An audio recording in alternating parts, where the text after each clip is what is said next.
time check in Juno is 10:34 a.m. in the morning. Ang lamig oh.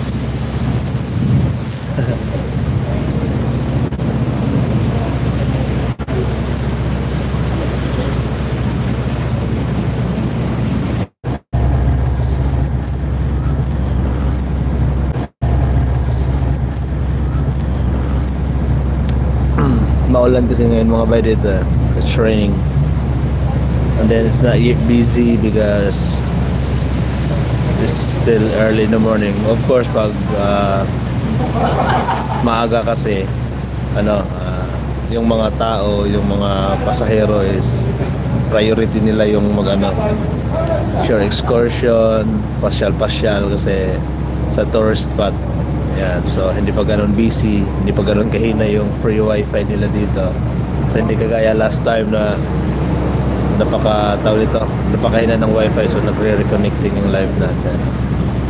Pero now malakas pa kasi konti pa lang yung crew, 5 pa lang kami dito, may kumakain. Di ba lahat totally lumalabas kasi syempre yung iba may mga duties pa.